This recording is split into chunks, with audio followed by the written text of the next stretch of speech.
Welcome to 21st Century Radio. I'm Dr. Zohara Hieronymus. Laura Kortner is our executive producer, and Sean Roman runs our board. There are many ways to enhance our awareness and benefit by a quiet yet aware mind. Joining us this hour is Cain Carroll. Having studied the martial, healing, and spiritual arts of Asia since childhood, Cain is founder of the Tao Flow Yoga System, co-author of Partner Yoga, Mudras of India, and more. In his recent Singing Dragon 2015 release, a careful reader can gain access to ancient Taoist teachings. As his book highlights, the 4 Dignities, the spiritual practice of walking, standing, sitting, and lying down, which everyone can do, or at least one of these practices, if not all. I hope you'll stay with us for a wonderful journey into the art of contemplation and our original posture, breath, and nature. Cain will introduce you, as he does those who read his book, to the methods of these dignities, and discuss, as he does in the third part of his book, the benefits and fruition of our actions to cultivate life-enhancing skills. Thank you so much, Cain, for joining us. It's wonderful to be here, Zoe. Great to be with you. Your book's wonderful. I've been looking for things that I can really use in my life rather than just information. And I was sent one of these by your publisher, I guess about 9 months ago, and I grabbed it as soon as it came in, and I've been using it. So for me, it's really a pleasure to follow up after having tried to put into practice some of what you teach. So let's start with what meditation is from your perspective and Taoist as well.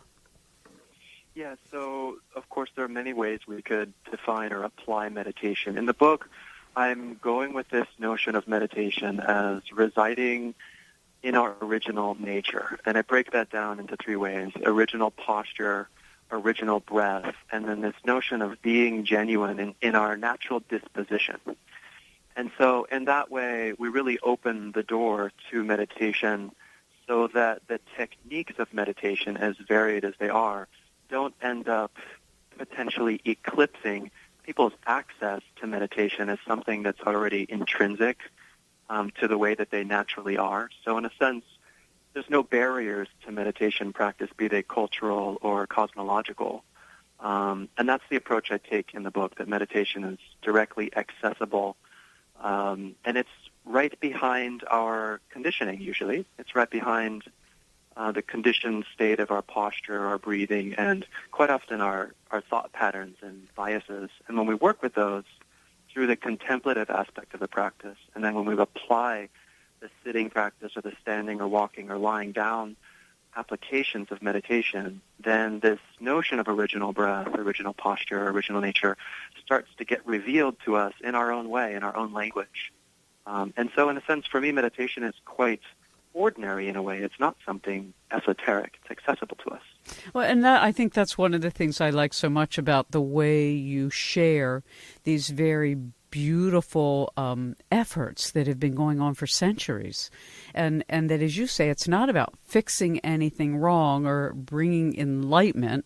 It's simply about our understanding and understanding by observing ourselves. And I think that that's one of the things I've always respected so much about Taoism and Buddhism. It's not something you have to go to an exotic teacher for. You are the teacher if you pay attention. Yeah, I mean, I like to think that life is our perfect teacher, and I like to think of myself as a student of the situation, and I always encourage my students to become first and foremost a student of the situation. And we might be studying a particular posture, whether that comes from yoga or a movement that comes from qigong or a particular type of meditation. And it's wonderful to study all there is to study under the umbrella of spiritual mind-to-body practices. But when it really comes down to it, if we truly think of ourselves as a practitioner, then becoming a student of the living moment is really where all of the secrets start to reveal themselves. And we come to find out that they're really not secrets. They're evident in our everyday life, because let's face it, that's where meditation has to happen, right? I mean, if we were to sit an hour a day, that would be a really wonderful practice for most householder people. But the other 23 hours of the day have to be applied meditation, and there's a lot to learn from that, and there's a lot of practice that we can bring to those other hours off the cushion, as we say. And so again, the door is open and life as a teacher. And if we just use our own body and our own mind and our own emotions and our own relationships, just those few things, we find we have a very poignant teacher in just observing those things and having the audacity to really feel ourselves as human beings. Then what I see when people do that is their meditation practice comes alive.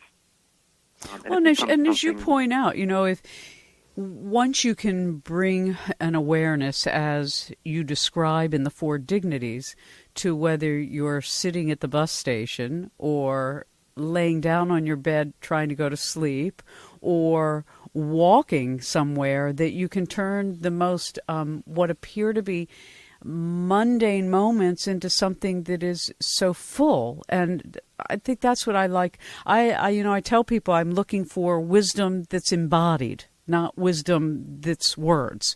And this is embodied wisdom. So let's talk about a few things. Firstly, the 4 Dignities. I think it would be wrong of us not to at least talk about what do you mean by dignity, because in different cultures it means different things.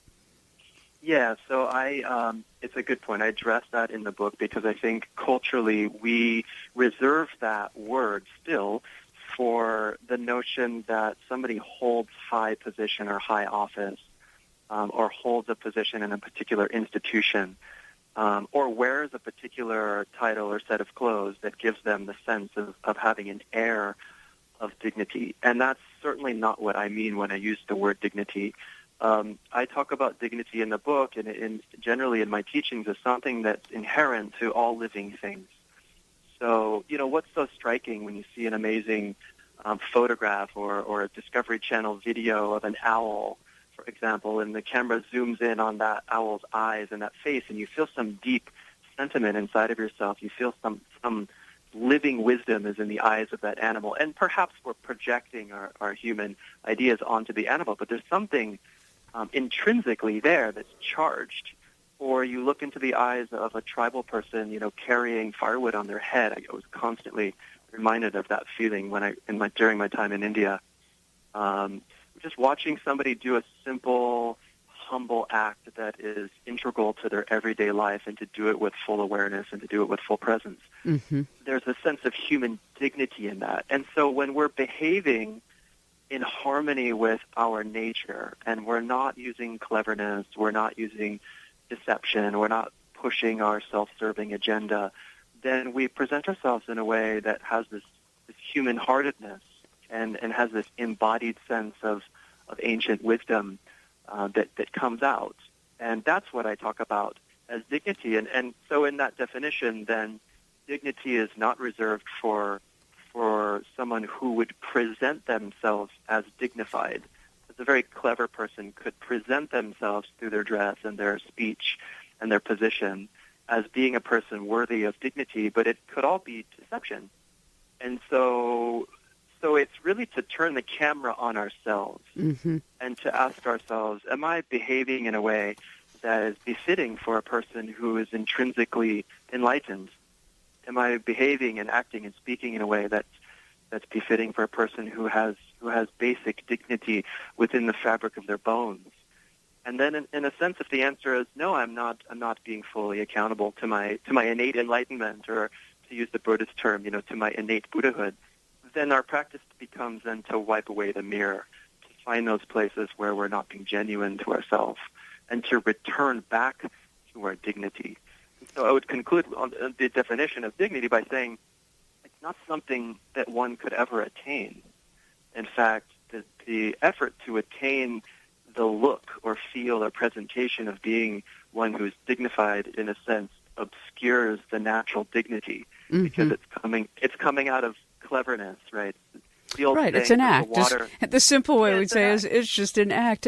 And one of the things when you talk about our original posture and our original breath and our original natures, that these are the tools we have actually for standing, walking, sitting, and lying down. And when I loved a story you told about spending a few days with this extraordinary Taoist, and then you spent the next 15 years, experimenting with everything he had taught you.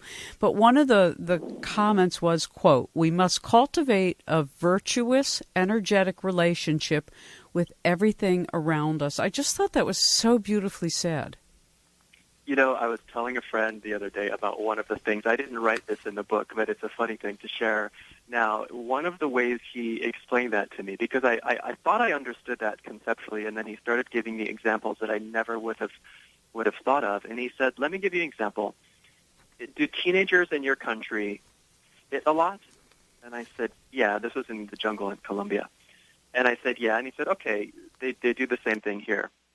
Why do you think they do that? And I had no idea. I hadn't really thought of it. And he said, well, what do you feel when you see somebody do that, walking in public, spitting, on the street or on the sidewalk? And I said, it doesn't feel right. There's something about that feels disrespectful. And he said, let me put it to you this way. The saliva contains the essence of your DNA, and it contains a trace of whatever hormones that are currently running through your system because those emotions that you're feeling in that moment. So part of you is contained in that.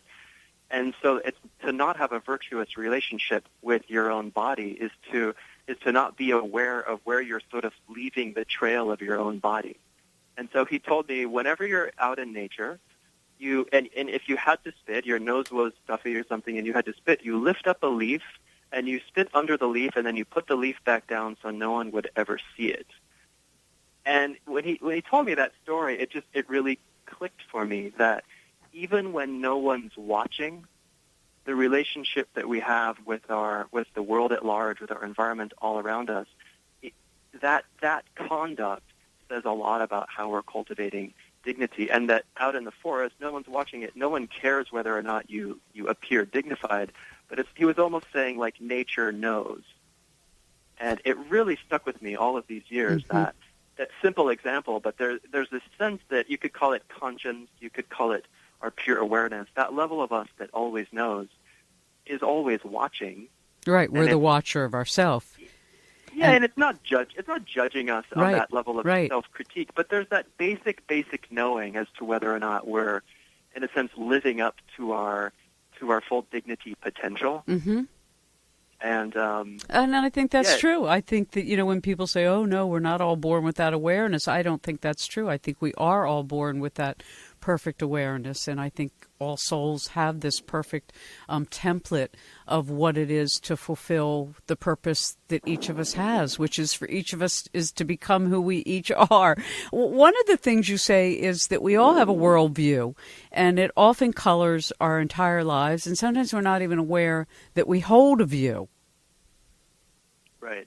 How does this kind of get in our way, but at the same time, first we need to observe it and then not judge it. And as you point out in our last guest, we were talking about suspending judgment as being such a key part to our own development of not judging ourselves and not trying to improve anything and not trying to make something better, but to be present and to do it. That's like the practice is the thing, not the outcome.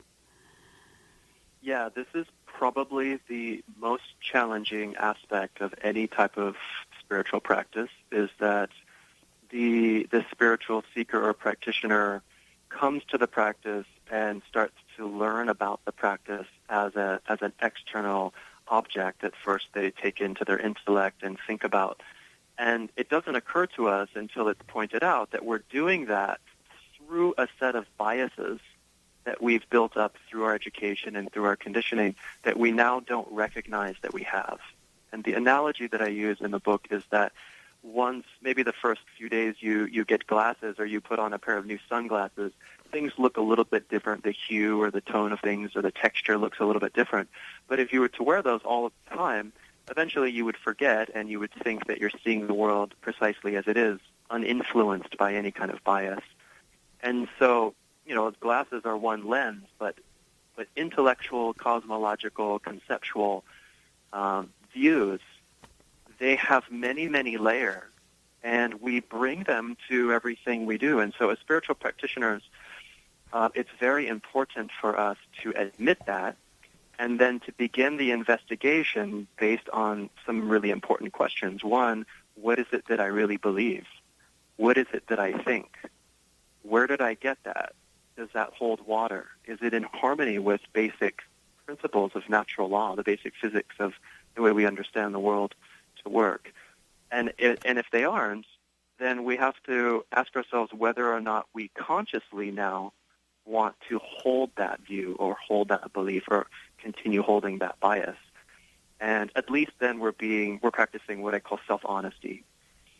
Because what is built in, I mean, there are many of these views, and we only talk about a few of them in the book because there's just only so much time. But one of them you mentioned is this idea of constant self-improvement.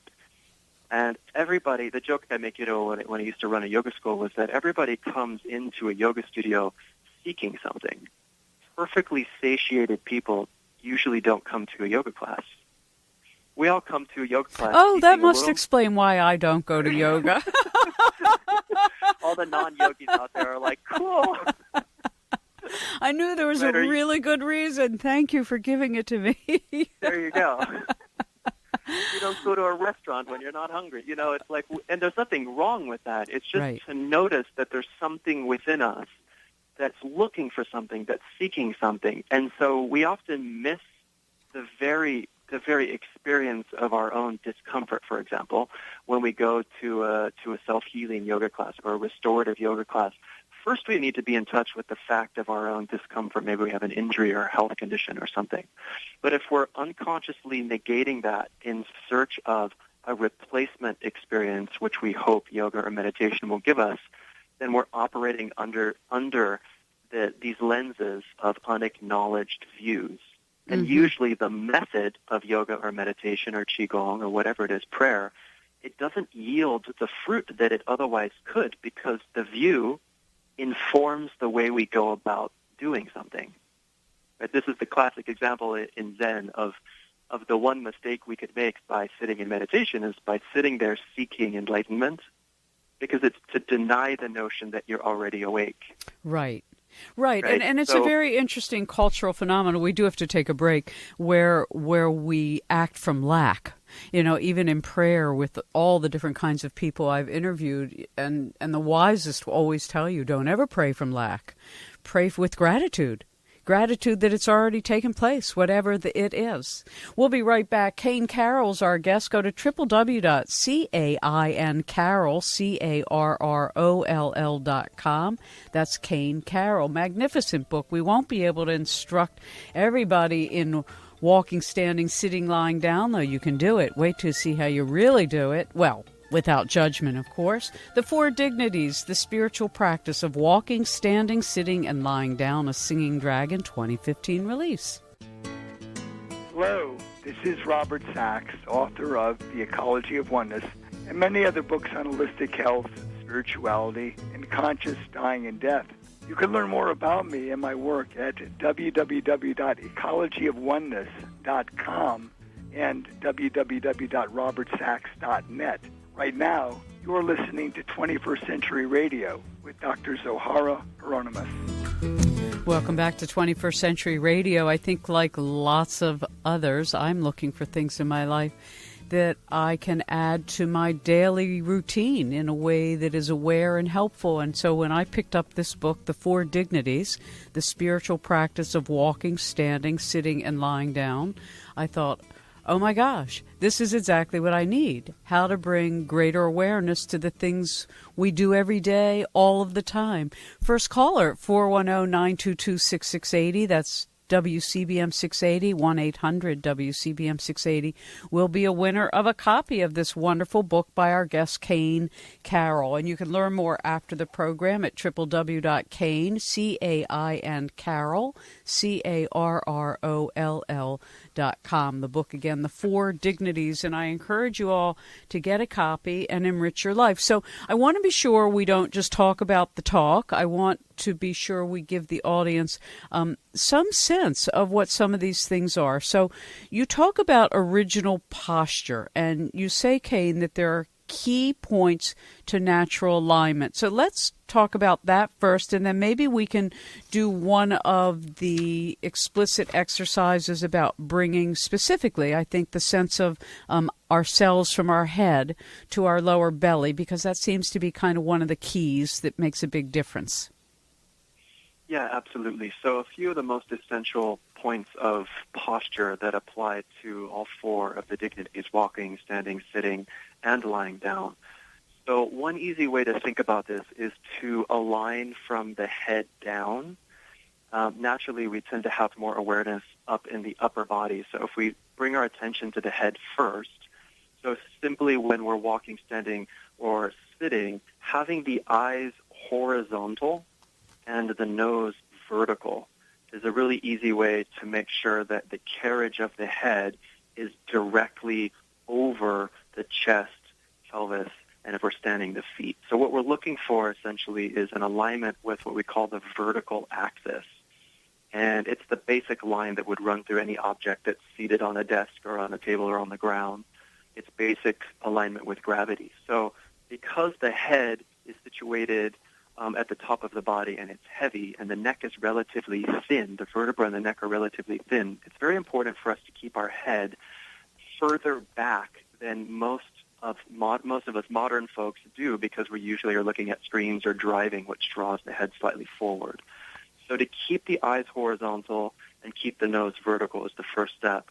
And then to draw the chin slightly back into the throat. The feeling is to press the back of the skull slightly back. So if people put their hands right at the base of their skull, right where the hairline meets the neck, and they press that area back into their hand a little bit while keeping their eyes horizontal and the nose vertical, then the head usually will slide right into its alignment over the chest. So then what we want to do is we want to increase the length, the space between the earlobes and the tops of the shoulders. So we want to let the shoulders drop naturally down into gravity without pressing down with muscle.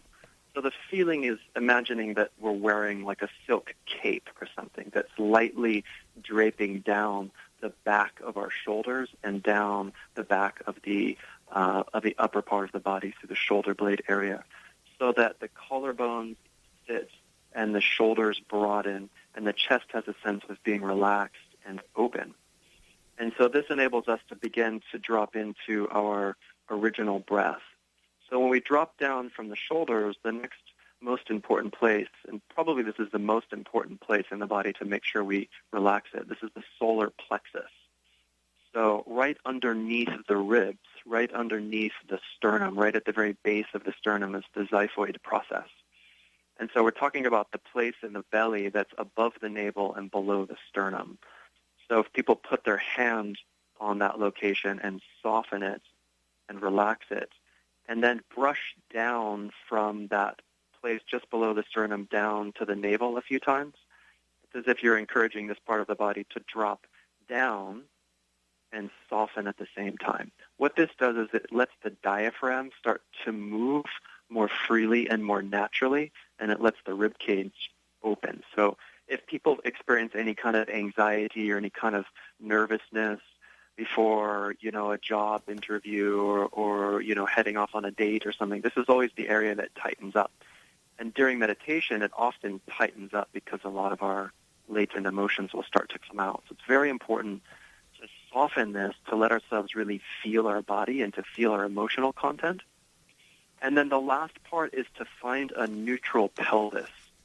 So when people are seated, the way I ask them to find neutral is if they take their thumb and tuck it right underneath their tailbone, and if they're sitting on a meditation cushion, the tailbone shouldn't be touching the meditation cushion. And if they're sitting in a chair, also the tailbone will be at about a half inch or so off of the chair. So what this means is that the pelvis has to tip slightly forward, or we need to rock just ever so slightly forward on our sitting bones so that we maintain the neutral position of our pelvis.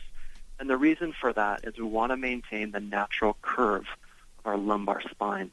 If we start to lose that curve, then we start to slouch. When we start to slouch, the head goes forward, and then all the muscles of our upper back have to work overtime to hold this 9-pound or so bowling ball, which is sitting on top of a toothpick, upright when we're sitting for meditation, and then people complain that their upper back hurts. Mm-hmm. So, again, what we're going for is the head aligned over the chest, the shoulders falling away from the ears, the solar plexus softening so the diaphragm can open and broaden and the natural breath can move through the body. And then this sense of finding neutrality in the pelvis results in that our attention will naturally drop deeper into our body and come somewhere seated inside of our lower belly. If any of those parts come out of alignment, usually our attention will rise up and the physical body will tense up and we'll have a hard time being present, which means we'll sort of produce thoughts that are about things that aren't happening in the immediate moment while we're practicing meditation. And although the goal isn't to stop thinking or there's no problem with the thinking, it's just we lose contact with the physical sense of our body. We might call our somatic wisdom when our physical body falls out of its optimal alignment. And one of the I'm sorry, go ahead. I was just going to say those are very general rules, and we don't want to adhere to those rules in a kind of rigid, militant way. Each person is obligated to find the nuances within those general rules where they find their natural, most poised, most relaxed alignment. And that's a lifetime of practice. We might say that, you don't ever get to perfect alignment. You're constantly engaging with your alignment as you practice meditation because gravity is a living thing and the body is a living thing.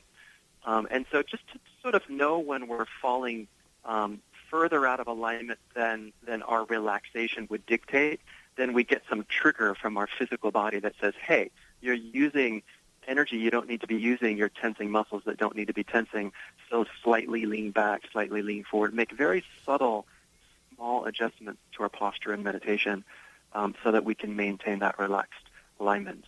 Well, and I like that you can do this wherever you are. I mean, I don't go sit on a cushion for an hour anywhere unless I'm in my bed watching a movie. Or sitting on a chair and reading, but I have a walking meditation. I always have. I mean, even that's not particularly traditional, but I find that when I walk is when I'm the most empty and don't have to think, and I don't even really have to see. I kind of disappear into this nothing being. And that's why I was so happy when I found your book and I went, yes, walking.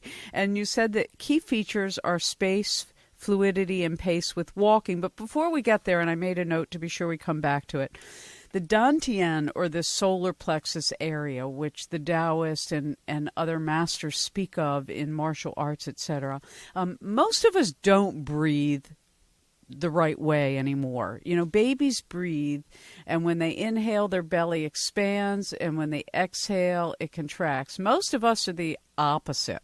We inhale and our belly contracts, and we exhale and it expands. And so I think this is really important to talk about because everybody in the audience can practice this and see for themselves how different it is when you actually start breathing again from the belly. Right. So I want to make a really important distinction because there's a lot of information about belly breathing. And honestly, what I see every time I teach, and you can try this at home, ask somebody who's around you to take a deep breath down into their belly. And what you'll find is that as soon as someone endeavors to do that, the tension that the body and mind are holding block the diaphragm from dropping and block the breath from dipping deep into the belly. It's exactly. Almost as if the effort to breathe deep is what gives people anxiety. So what I've found that works much better over the years is we need to have a distinction between the solar plexus area, which is above the navel, below the sternum.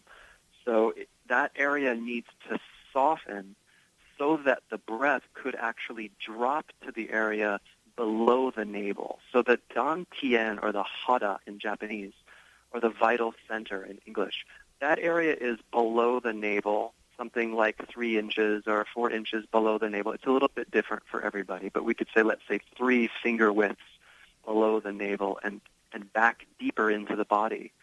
And then for the breath to get down there, it has to pass through this area of the upper abdomen. And that's the area that we want to massage. We want to do anything we can to relax that area, swallowing. One thing I have people do is swallow warm water and focus on relaxing that area because the stomach is right behind the wall there at the solar plexus area. And when warm water goes down, you get the sensation of softening, and it helps the mind connect to that area. So to breathe deep, we almost need to not try to breathe deep, not try to drive the breath into the belly, but work more on softening the chest, softening the upper abdomen, and allowing the breath to be sucked down into the belly or be drawn down into the belly. And so this is what we call belly breathing from the belly instead of breathing from the head. Mm-hmm. So head down breathing is usually done with the intellectual understanding of belly breathing, and I've never seen people be successful at this. In fact, you can actually trigger the sympathetic nervous response, the kind of nervous response, the fight or flight response, by trying to breathe into the belly while tensing the solar plexus. Oh, that's interesting.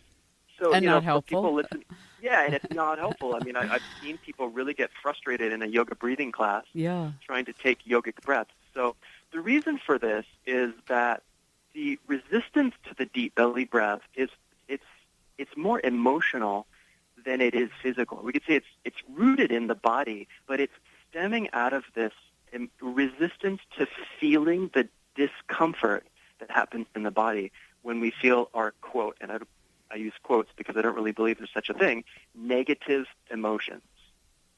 Emotions that we've culturally deemed as negative, that we don't really want to feel, that are difficult for us. When we resist that emotional content, our breath rises higher and higher up in our chest and becomes a pattern, becomes a habit. And so one of the reasons why it can be scary sometimes for people when they sit for meditation and realize they're breathing shallow is because now there's a moment of quiet and some of those difficult emotions start arising. It's not a problem. They arise and then sort of pass through like clouds. But we need to give them space to move so that our deep original breath can come back.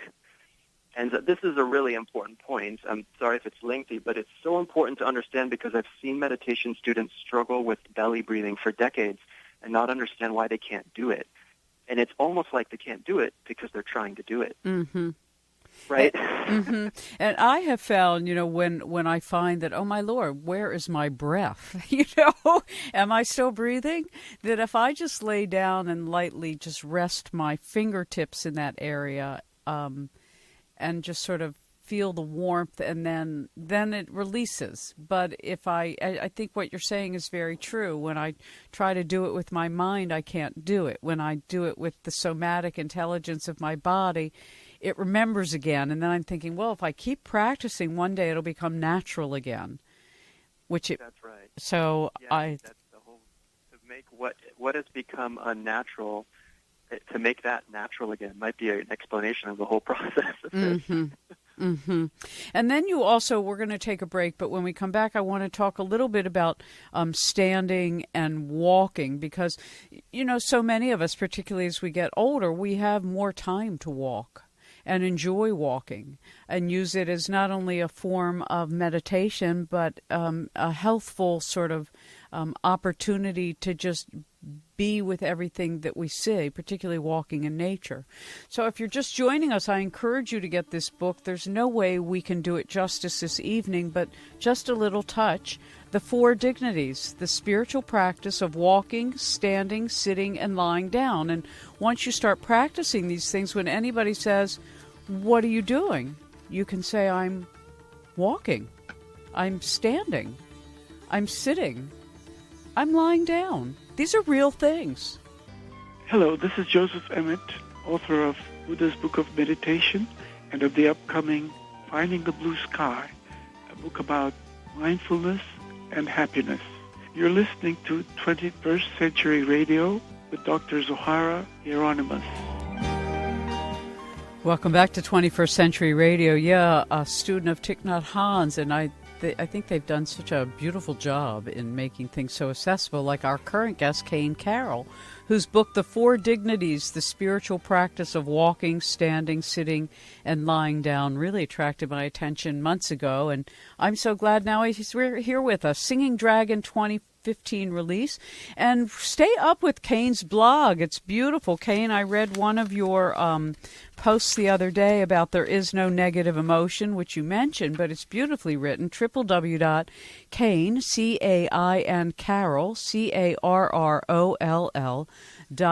And again, thank you to Singing Dragon for giving us copies to give away. So one of the things that you talk about, which I am so glad to bring to the audience's attention, is that standing still is one of the best ways to build health and vigor. Yeah, this is an amazing discovery that I owe to my exposure to Taoist teachings and Qigong practices. Before I had learned about standing meditation, I was mostly practicing seated meditation and lying down. Those are my two main practices. And I learned about standing meditation and found it to be really, really difficult in the beginning because the alignment that I had learned from seated meditation was so different once the legs were involved. So it took me quite a while to understand all of the nuances of how the lower body can really help you building health and vitality. But in standing meditation, the neat thing about it is that all of the muscles of the legs and the joints of the hips and the knees and all the small joints in the feet, they're all in an active position. And this is the position that, in a sense, we have evolved to be in for more of the day than most modern people spend in that standing position. That's true. We spend so much time sitting. Yeah, so we hear this new phrase, right, that sitting is the new smoking.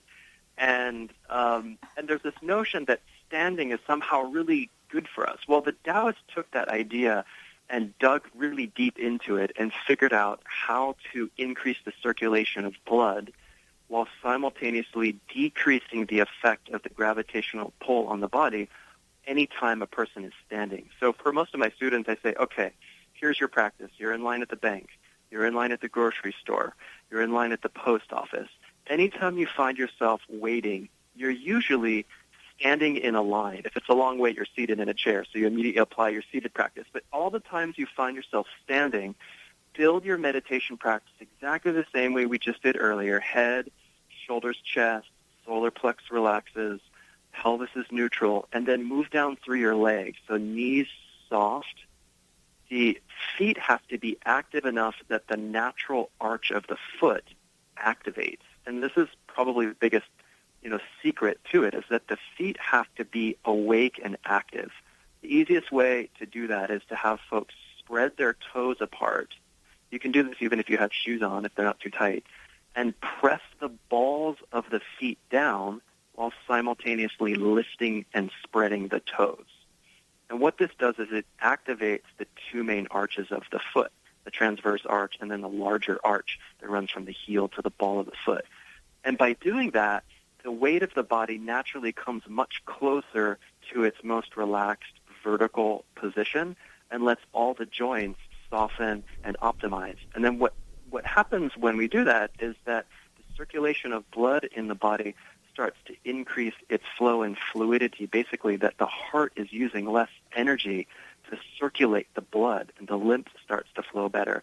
And so in a sense, it's this very simple posture of regeneration, literally just standing in a natural position. But the key is we have to develop somatic awareness. We have to be able to train ourselves to pay attention to the subtle sensations, the subtle signals that are going on in our body so we can make these micro adjustments in our posture. When we're out of alignment, usually the body is tensing up, and then standing, I learned the hard way, is very difficult. And, you hear the stories of military folks passing out during long processions from standing too long with locked knees, and it's true. If we stand in the wrong way, the blood circulation decreases to certain parts of the body, and you can pass out or your leg can go numb. But if you stand with relaxed posture and soft joints, even just 5 minutes of standing that way and the breath drops into the belly, you find that you get really rejuvenated. You feel sort of uplifted from within. It's like the afternoon cup of coffee without any side effect. Mm-hmm. And so it's a wonderful thing. That accompanied with walking are two of my favorite practices. So walking is such a beautiful display of movement, and standing is something that we all do anyway. And if people can stand a little bit more to do work, like a lot of people are using standing desks. I use one myself when I'm working on a book. So I'm practicing standing meditation while I'm standing and working at my desk. I've had students, their lower back pain goes away just from standing meditation, or migraines go away just from implementing standing meditation. So it's a wonderful practice. That's wonderful. And so as long as you have this ability to do this rather simply, gee, I guess you're not totally new to this, Cain. What about the walking meditation? Because I think many of our audience, are retired. They have the time now to do things for themselves that maybe they didn't take the time to do before. Yeah, so one of my favorite ways of applying walking meditation is I love hiking, I love being in nature, and I love practicing meditation. So I couple those two things. Usually my walking meditation is up into the hills near my house, walking around the neighborhood if I have less time. So finding a place that you enjoy walking, it can be 5 minutes or 5 hours, and getting into a rhythm where you feel that the pace is really natural for you. It's called walking with the wind is the term that they use in the Chinese Qigong tradition. It's the feeling of being free in the 4 main joints of the body, the 2 shoulder joints and the 2 hip joints. So when we're walking, we want to have the sense that there's a light breeze behind our back and it's pressing us a little bit forward, and that we're working with this natural elongated posture. Our eyes are horizontal, our nose is vertical, our shoulders and hips are moving freely. And then the thing that we really want to do is to walk without any need to get anywhere. So we have this disposition, and this is where I think, what a wonderful thing when we have less, time we need to spend working. If somebody's retired and they can spend truly that time of leisure where there's nowhere to get to, and there's no time you need to be there by, to walk with no destination is such a wonderful body regenerating, joint rehabilitating, joint lubricating, mind clearing, heart opening practice. Walking is the basic movement that informs all of the other traditional systems of yoga, qigong, and dance. It's the fundamental human biomechanic. Right? We're the only organism that can walk upright with our feet on a straight line. The other beings that can walk with 2 feet, they walk with their feet in separate tracks. So this has to do with the way the legs swing and the way the arms swing. So to express this is one of the most perfect expressions of basic human happiness and human dignity and human radiance. And when you see someone walking that way, it just looks gorgeous. And it's one of the best forms of what we call non-vigorous exercise. So I know for some folks doing vigorous exercise can sometimes be hard on the joints, especially things that are high impact. So I have a lot of people, I say, hey, if running is hurting your knees, don't run. Work on developing a walking practice that's free-flowing, where you can really move along, feel light and free. Do it for a little bit longer duration. Focus on your deep sense of presence in the belly. Let your breath flow free, and don't get your heart rate up. Just stay in a very relaxed place. Try doing that non-vigorous form of exercise. And a lot of people report that their joints, which might have been hurt from other types of exercise, actually heal themselves. And I know that I saw that you have some books about that, about, how to actually use these 4 dignity practices of walking, standing, sitting, and lying down to do exactly that, to make more space between those. What did you say? There's 230 movable joints and... Yeah, we have over 230 movable joints in the body. And one of the things I always approach with people who are working with self-healing is work with all of the joints in your body. I have a DVD called Pain-Free Joints that has simple programs of how to do that. One's 15 minutes, one's 30 minutes. And it goes through all of the joints in the body. One, to develop awareness and feeling, being able to know what it feels like when the joints are inflamed or when the joint is impinged, and to learn how to gently free the joints. So that type of movement practice coupled with meditation is such a great combination for working with the joints. And the thing about when we work with the joints, we actually work with the entire body, because there are joints all through the body. So it's a way to be thorough, in other words, with the mind-body practices by working, starting at the head and finishing at the feet, the tips of the toes. You've gone through your entire body.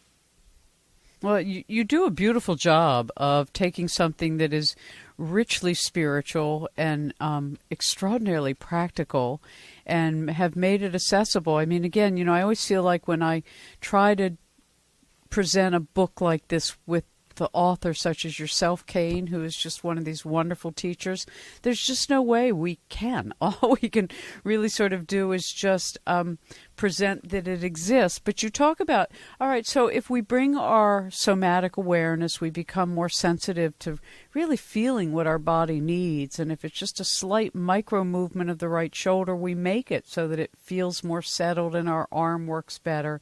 That we can do this wherever we are, and it doesn't have to be a big deal. And I think that's one of the things I really appreciate about your teaching style, which is it's a big deal when we bring our attention to it, but it doesn't have to be a big cut out time in your life where now I'm going to go do my meditation and my walking, and where it becomes this thing where we have to get something from it rather than bring something to it. Absolutely. I mean, one of my favorite ways of applying it is in commuting, right? So if people drive a car, practicing, their meditation posture while driving a car. If people are living in a city where they commute on public transportation, all the better. Then you don't even have to be aware of where that thing is going. So you can maybe at least some of the time put down the tablet or the phone and check out a Facebook or Twitter for 10 or 15 minutes and just bring the attention back to the body and back to the immediate situation. And if a person commutes to work every day or drives to work every day, that then becomes a regular practice of meditation and becomes a sort of an asset, instead of a liability. So another one is what I call stoplight yoga. So every time, if you're driving a car, every time the car gets to the stoplight, relax your solar plexus, let the breath drop into the belly and reset your center of being, and then the green light comes, and then now back to focusing on driving. But if we were to do that at every stoplight, all of a sudden we have an integrated meditation practice that amounts for maybe more than 20 minutes a day, and maybe we couldn't find 20 minutes a day to sit on our cushion, but all of a sudden we're actually practicing Thank you so much. You've given me the answer to my meditation challenge. Cain Carroll, www.CAINCarroll.com.